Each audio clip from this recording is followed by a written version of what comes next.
paradigma hukum positif kita sekarang. Pencemaran dan fitnah.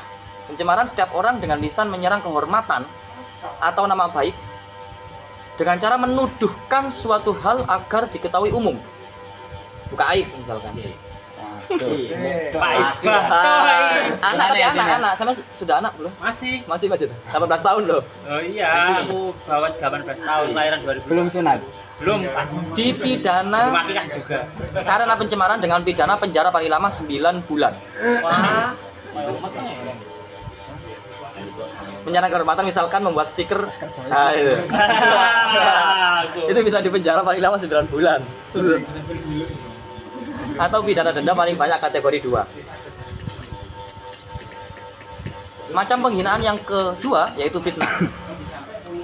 Setiap orang sebagaimana dimaksud dalam pasal 433 tadi yang sebelumnya, yang pencemaran, diberi kesempatan membuktikan kebenaran hal yang dituduhkan tetapi tidak dapat membuktikannya.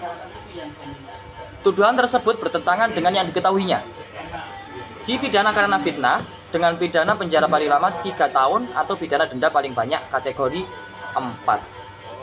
Kategori 4 itu kayaknya di atas, masuk ke yang paling berat pokoknya.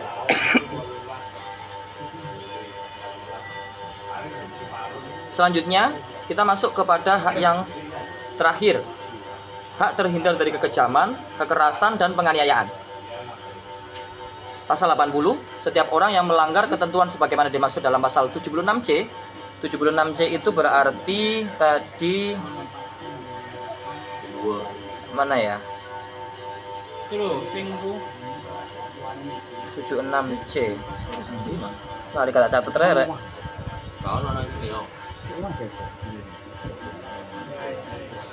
Oh, kekerasan. Kekerasan. Iya, nggak ada di sini. 76C. Tapi ada hubungannya dengan 76A yang hak tidak didiskriminasi tadi. Ya, benar. Terkait kekerasan.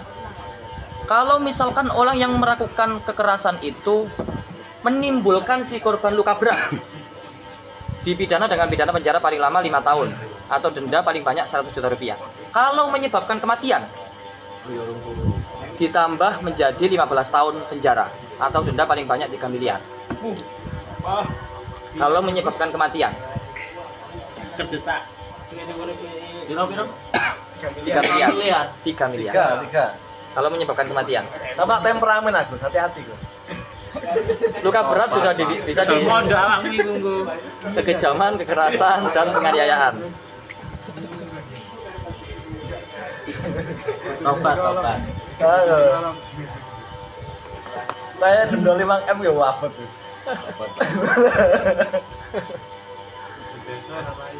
Itu tadi hak-hak yang harus diperhatikan ketika kita kebetulan menjabat sebagai guru ya. Ini harus sangat-sangat diperhatikan karena kita kan tidak tahu apesnya ya. Tidak tahu apesnya untuk potensi-potensi pengaduan oleh santri terhadap pihak berwajib. Ini tadi beberapa larangan-larangan, beberapa standar bagaimana kita memperlakukan anak. Pokoknya harus terhindar dari 4 hak itu tadi. Itu kalau kita berangkat dari bingkai hukum nasional dalam konteks Undang-Undang Perlindungan Anak dan KUHP baru.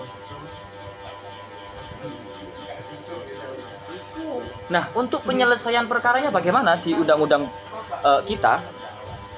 Untuk penyelesaian perkara, nah ini mulai masuk ke praktek disiplin.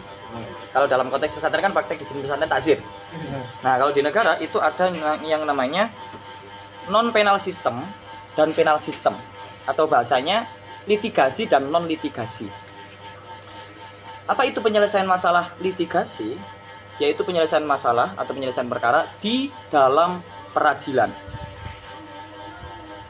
Non litigasi, penyelesaian masalah di luar peradilan, atau bisa dikatakan atau secara umum disebut mediasi. Nah, di non litigasi atau non penal system itu terdapat 3 tahapan yang bisa kita upayakan. Yang pertama